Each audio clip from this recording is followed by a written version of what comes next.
Assalamualaikum warahmatullahi wabarakatuh. Oke, kita lanjutkan saja ceritanya. Bab 377 Cu Chen tidak berbicara tentang etika bela diri. Hotel Istana Kerajaan, di kantor Ye Sao Huang.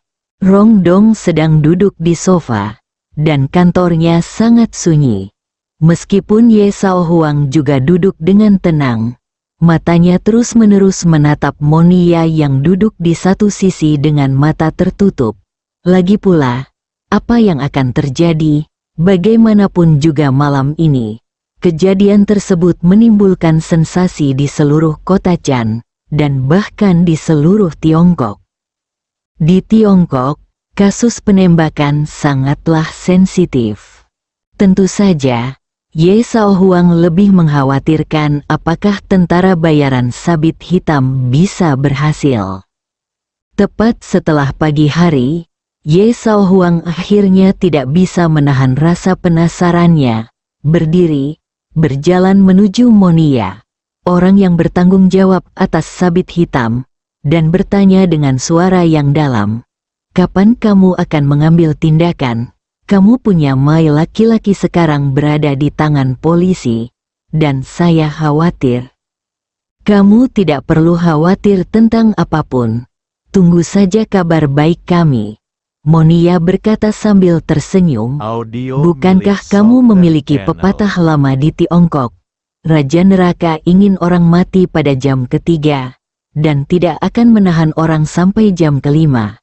Bagi kami orang kulit hitam hal yang sama berlaku untuk sabit." Saudara Ye tidak sabar untuk mendengar berita bahwa Cu Chen, si pencuri, terbunuh. Rongdong tersenyum dan berkata, "Bagaimanapun, saya sudah menyiapkan sampahnya, dan semuanya menunggu tindakan Anda." Monia melirik ke arah waktu dan tersenyum. "Aksi akan segera dimulai. Jangan khawatir, kami akan mengamati keadaan sekitar sebelum mengambil tindakan. Jika polisi mengatur benteng terlebih dahulu, kami akan membatalkan aksi dan menunggu kesempatan bergerak." Ye Sao Huang mengangguk, tidak bisa menahan kegembiraannya. Sejak pesta ulang tahun Song Yan yang ke-23, dia sepertinya telah jatuh ke dalam kehidupan yang didominasi oleh Cu Chen. Pria yang dulunya bersemangat dan sombong di dunia bisnis canceng tampaknya telah ditutup-tutupi dalam semalam, dan tidak bisa lagi mendapatkan kembali kilaunya. Ye Sao Huang mencoba yang terbaik untuk menginjak-injak Cu Chen, tetapi pada akhirnya dia gagal. Jadi, satu-satunya cara terakhir, dan cara untuk menghindari masalah di masa depan, adalah membiarkan Cu Chen menghilang dari dunia ini selamanya. "Cu Chen, kamu memaksaku melakukan ini." Ye Sao Huang menghela napas berat, dengan tatapan dingin yang ganas di matanya. Rong Dong memandang Ye Sao Huang dan mencibir dalam hatinya. Belum lama ini, Rong Dong telah menerima kabar dari Cu Chen, dan semuanya sudah siap, tinggal menunggu tentara bayaran sabit hitam mengambil tindakan. "Aku sudah lama menunggu hari ini," kata Rong Dong dengan penuh emosi. Pada jam 1 pagi, ponsel Monia berdering. Monia melihatnya sekilas dan tersenyum tipis. "Mulailah mengambil tindakan dalam 3 menit. Waktu tindakannya 5 menit, artinya dalam 10 menit, kamu bisa menerima kabar baik yang selama ini kamu impikan." Murid Rong Dong menyusut dan dia diam-diam mengepalkan tinjunya. Dia ingin segera memberitahu Cu Chen. Tetapi pada saat ini, dia tidak punya alasan untuk keluar. 3 menit, Ye Sao Huang menahan napas, dan seluruh tubuhnya terasa seperti tersengat listrik. Kali ini, Cu Chen pasti akan hancur. Di bawah pemboman sembarangan terhadap tentara bayaran sabit hitam. Apalagi Cu Chen, seorang pejuang yang bahkan belum melangkah ke dunia bawaan. Bahkan seorang Grandmaster pun mungkin tidak dapat menghadapinya dengan mudah. Ye Shaohuang sangat percaya akan hal ini. 1 menit, 2 menit, mata Ye Shaohuang selalu tertuju pada Monia. Ketika Monia memerintahkan kata aksi, Ye Shaohuang menjadi tegang dan menatap arlojinya. Monia mengatakan operasi akan selesai dalam waktu 5 menit. Artinya suara tembakan yang merdu akan bergema di langit di atas kota Chan. Sampai jumpa, Chu Chen. Ye Shaohuang tersenyum, merasakan kepuasan dan kebahagiaan yang tak bisa dijelaskan di hatinya. Tentara bayaran sabit hitam telah memasuki keluarga Song. Meskipun Monia tidak ada di tempat kejadian, dia dapat dengan jelas memahami setiap langkah aksinya. Dia akan menyiarkan langsung operasi menggelegar ini ke Ye Shaohuang dan Rongdong, sehingga mereka dapat melihat kekuatan sebenarnya dari sabit hitam. Sejujurnya, pemimpin tentara bayaran sabit hitam yang datang ke Tiongkok kali ini adalah Hades Li. Monia mengangkat bibirnya dengan ringan. Raja dunia tentara bayaran. Pernah ada peringkat Raja Tentara Bayaran Internasional, Hades Li. Sri berada di peringkat 100 teratas. Akan mudah bagi kekuatan seperti itu untuk menyapu rumah yang tidak menaruh curiga dalam waktu 5 menit. Dinding keluarga Song, Hades Li berguling dengan senyuman di wajahnya. Teman-teman, pembunuhan dimulai. Hades Li mengenakan jaket hitam dan berjalan ke depan dengan cepat. Dia sudah hafal medan manor ini. Dia berjalan ke depan sambil tetap berhubungan dengan Monia mungkin berbaring di perut wanita itu. Monia tersenyum.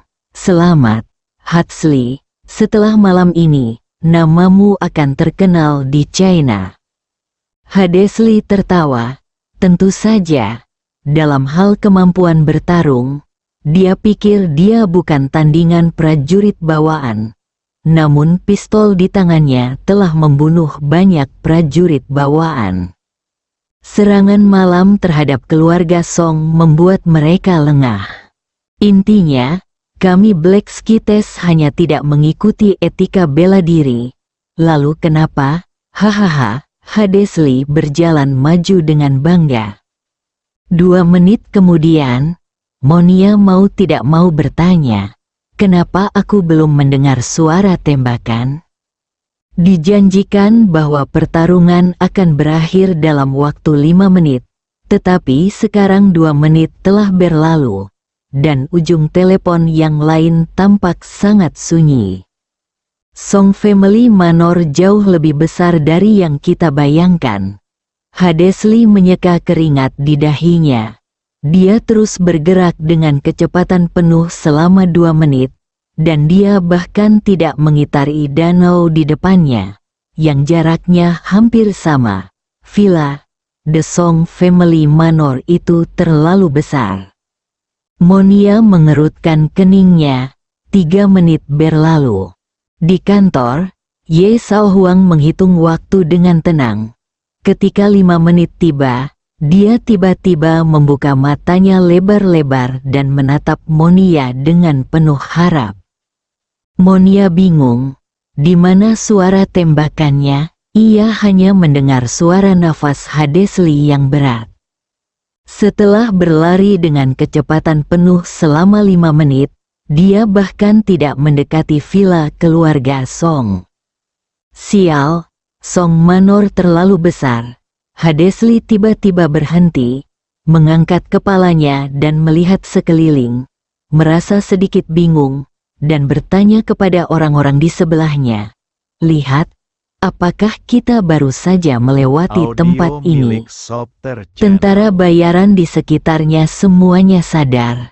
Ya, aku ingat. Bukankah aku baru saja lewat sini? Saya ingat saya baru saja menjatuhkan daun ini. Ya Tuhan, apa yang terjadi? Apakah kita berputar-putar? Apakah kita melihat hantu? Tiongkok sangat buruk. Saya ingin pulang. Ekspresi tentara bayaran sabit hitam menjadi pucat. Mata mereka jelas terlihat gelisah, dan tanpa sadar mereka memegang senjata di tangan mereka dengan erat. Hal yang tidak diketahui adalah hal yang paling menakutkan. Bagaimana ini bisa terjadi? Monia tiba-tiba berdiri dari sofa. Semua tentara bayaran tidak bisa mendekati villa. Keluar dengan cepat, saya tidak bisa keluar. Saya tidak dapat menemukan jalan. Suara Hadesli hampir putus asa. Saya ingat, ini mungkin sebuah taumaturgi orang China. Setelah jeda, suara Hadesli dipenuhi dengan keputusasaan, kesedihan dan kemarahan. Chu Chen tidak memiliki etika bela diri, tetapi dia memiliki kemampuan untuk menghadapi saya secara terbuka. Monia tercengang. Ye Sao Huang di samping juga tercengang dan mendesah kekalahan lagi. Waktu yang lama, Monia tiba-tiba melompat dan berkata, "Ayo pergi." Monia bergegas menuju pintu dengan tegas. Pada saat itu, pintu kamar tiba-tiba terbuka. Tidak ada yang bisa bergerak. Departemen Operasi Khusus Tiongkok, Anda telah ditangkap.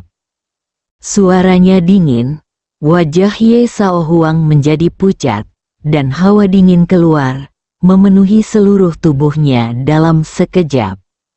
Departemen Operasi Khusus Tiongkok, kemunculan kata-kata ini seperti sambaran petir ke Ye Sao Huang. Ini sudah berakhir. Ye Sao Huang jatuh ke tanah, seluruh tubuhnya lumpuh. Bang, bang. Saat dua pria di belakang Monia hendak mencabut senjatanya, mereka ditembak mati di tempat. Tiba-tiba hati Hadesli bergetar. Dia juga mendengar suara tembakan. Semuanya, ikuti aku. Hadesli berusaha menenangkan dirinya. Paviliun di samping Danau Song. Mata Jiang Yingtao dan yang lainnya tertuju pada Chu Chen dengan tidak percaya. Jika Anda tidak melihatnya dengan mata kepala sendiri, siapa yang percaya bahwa Chu Chen sebenarnya memiliki kemampuan untuk membuat tentara bayaran ini mengelilingi tembok? Mereka bahkan bisa melihat tentara bayaran lewat di seberang danau dari waktu ke waktu. Namun pihak lain tidak dapat mendeteksi keberadaan mereka. Apakah ini trik ajaib? Menjadikan tanah sebagai penjara, Huang Fu dan Yu juga tercengang. Sebenarnya, ini bukan metode Kimen yang sangat pintar. Hanya saja tentara bayaran ini tidak tahu apa-apa tentang Kimen. Chu Chen melambaikan tangannya dan berkata, "Sudah hampir waktunya bagi tim penyerang untuk mengambil tindakan." Meskipun efeknya menarik tanah seperti itu, penjara memang luar biasa, tapi itu tidak bertahan lama. Begitu efek susunan sihirnya hilang, tentara bayaran ini bisa dengan mudah keluar. Jiang Yingtao tidak ragu-ragu sama sekali dan segera memerintahkan tim penyerang untuk mengambil tindakan. Yang mengejutkan Chu Chen adalah sebelum tim penyerang mengambil tindakan, tentara bayaran melompat ke danau satu persatu.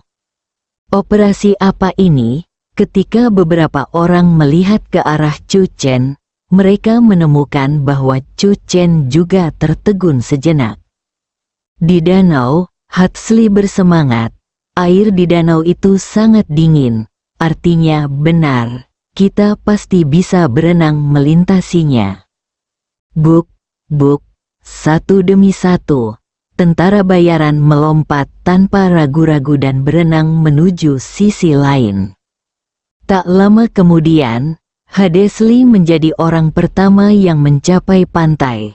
Di tepi pantai, dua orang, satu di kiri dan satu lagi di kanan, mengulurkan tangan dan berkata, "Ayo, ayo, ayo, ayo." Keduanya menarik Hatsili ke darat.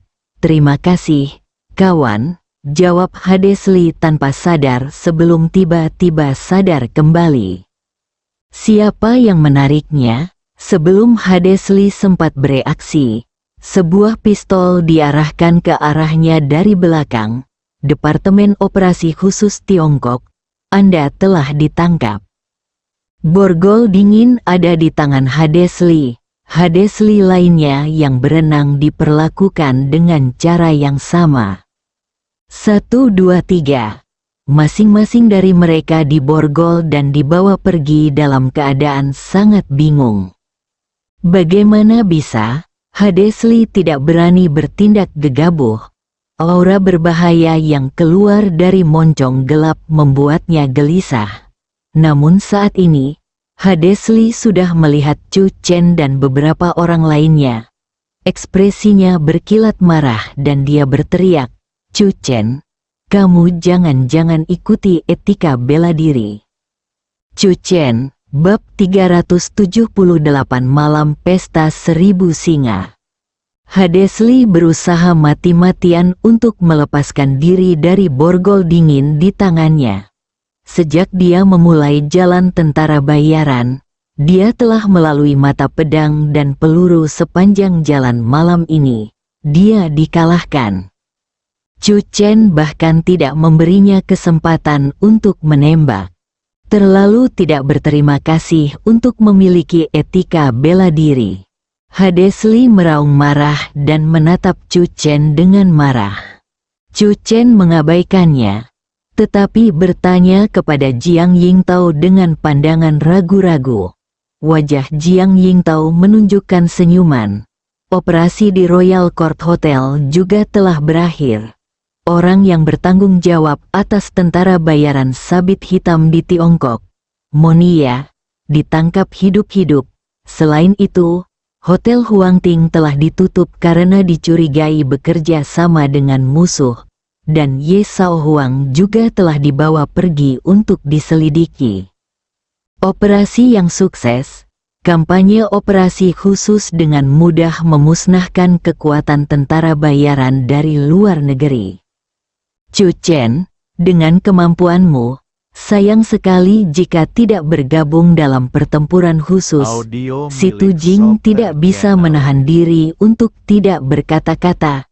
Keterampilan luar biasa yang ditunjukkan Chu Chen malam ini membuka matanya dan dia sangat terkesan pada saat yang sama. Chu Chen tersenyum sedikit. "Saya terbiasa malas, dan situasi pertempuran khusus tidak cocok untuk saya. Selain itu, situasi pertempuran khusus penuh dengan bakat, dan seharusnya ada orang seperti saya yang mengetahui beberapa metode aneh." Mendengar ini, Jiang Yingtao merasa jantungnya berdetak kencang. Tiba-tiba sebuah rumor muncul di benaknya. Dalam situasi operasi khusus, terdapat departemen misterius. Dikatakan bahwa setiap anggota departemen misterius tersebut adalah elit di antara elit, yang terkuat di antara yang kuat. Jiang Yingtao tiba-tiba merasa bahwa Chu Chen sepenuhnya memenuhi syarat untuk memasuki departemen situasi peperangan khusus ini. Tentu saja, premisnya adalah bahwa Chu Chen bersedia melamar untuk memasuki situasi pertempuran khusus. Meskipun tentara bayaran sabit hitam ini telah dimusnahkan, orang di belakang layar mungkin tidak akan menyerah. Jiang Yingtao mengingatkan Chu Chen dan berkata dengan suara yang dalam, "Apakah saya perlu mengatur agar beberapa pasukan polisi tetap berada di dekat keluarga Song?" Bahkan tentara bayaran sabit hitam pun gagal. Jika dia melakukan gerakan lain-lain kali, polisi biasa tidak akan bisa menyadarinya. Chu Chen menolak kebaikan Jiang Yingtao. Jiang Yingtao tidak memaksa dan segera meninggalkan keluarga Song. Bagi Chu Chen, pertempuran malam ini telah berakhir. Tetapi bagi Jiang Yingtao, pekerjaannya baru saja dimulai. Tentara bayaran sabit hitam terkenal kejam. Sekarang kelompok orang ini jatuh ke tangan situasi peperangan khusus. Jiang Yingtao tentu saja ingin memeras semua nilai dari mereka. Malam ini di Canceng tampak sangat tidak stabil karena 2 tembakan di Hotel Huangting. Berita itu meledak dalam semalam.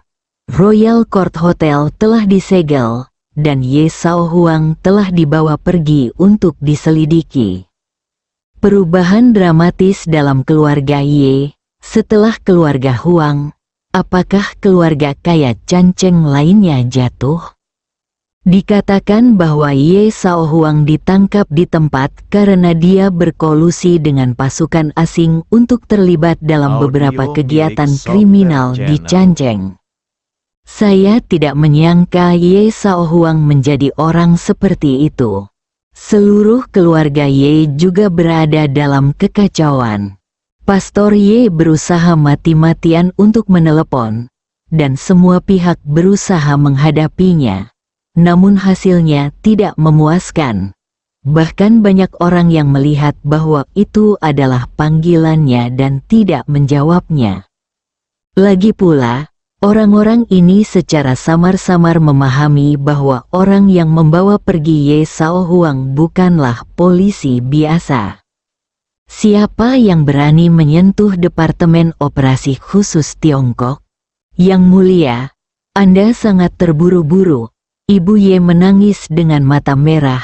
Dia sudah memahami dengan jelas bahwa begitu Ye Shaohuang dihukum, masa depan Ye Shaohuang akan menjadi gelap, dan keluarga Ye juga akan menderita pukulan telak.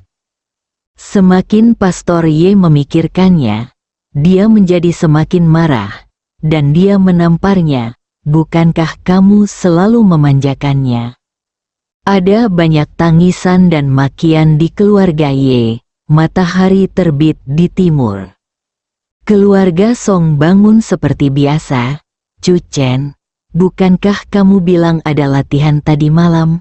Kenapa aku tidak mendengar apa-apa? Song Xie yang mau tidak mau bertanya. Namun, sesuatu yang besar terjadi di Royal Court Hotel tadi malam. Song Xie yang tidak bisa menahan senyumnya. Aku tidak menyangka Ye Shaohuang akan melakukan hal seperti itu. Di Canceng, selain keluarga Huang, yang berulang kali menentang keluarga Song adalah keluarga Ye. Keluarga Ye tiba-tiba mengalami perubahan drastis, yang tidak diragukan lagi merupakan hal yang mudah bagi Song Xieyang. Setelah Chu Chen mengobrol beberapa patah kata dengan Song Xieyang, dia berjalan menuju Danau Song. Drum sudah ditabuh. Di bawah suara drum yang berirama, seekor singa melompat ke atas tumpukan bunga plum. Melihat Chu Chen mendekat, Song Qiyu melompat dan melemparkan kepala singa itu ke Chu Chen. Kakak ipar, tangkap. Chu Chen menangkap kepala singa dengan satu tangan dan melompat ke tumpukan bunga plum dengan suara drum yang intensif. Setelah barongsai yang meriah, Chu Chen mendarat dengan anggun, melepas kepala singa dan menyimpannya. Oke, Song Qiyu sangat bersemangat, matanya bersinar. Dia duduk di atas tumpukan bunga plum dan berkata sambil bertepuk tangan. Kakak ipar, menurutku gerakan kaki unicorn di barongsai terlalu indah. Song Qiyu sudah penuh dengan ekspektasi. Di pesta 1000 singa, seluruh dunia pasti akan melihat kekuatan barongsai selatan kita. Mendengar ini, Chu Chen tidak bisa menahan diri untuk tidak bertanya dengan rasa ingin tahu. Apakah perselisihan antara utara dan selatan di dunia barongsai begitu sengit? Chu Chen telah melihat bagaimana Zhao San dikenal sebagai tinju utara dan memprovokasi tinju selatan. Song Qiyu merenung sejenak. lalu tiba-tiba meletakkan tangannya di belakang punggungnya, menatap langit dengan sudut 45 derajat, dan berkata, "Di mana ada orang, di situ ada sungai dan danau." Chu Chen langsung menyela aura yang dia ciptakan dengan paksa, berhenti bicara omong kosong. Antara keluarga, antar desa, antar distrik, antar kota, ada persaingan di industri manapun, Song Qiu berkata tanpa basa-basi, dan perselisihan antara utara dan selatan di dunia barongsai terjadi di masa lalu. Sudah lama sekali. Setiap kompetisi Raja Singa Nasional adalah acara paling intens antara dua faksi di utara dan selatan yang bersaing memperebutkan Raja Singa. Gelar Lion King diraih oleh Singa Utara terakhir kali. Tahun ini agak istimewa, bukan hanya pertarungan antara utara dan selatan, tapi juga meluas ke globalisasi, pertarungan global untuk Raja Singa. Song Qiu menekan kegembiraan di hatinya. Jadi, 1000 singa pestanya akan sangat semarak dan kompetitif. Ini juga sangat intens. Namun, ada satu hal lagi yang istimewa. Song Qiu terus berbicara dan tidak bisa berhenti berbicara. Itulah kami. Chu Chen memandang Song Qiu dengan mata ragu. Dia tidak tahu apa yang ingin dikatakan Song Qiu.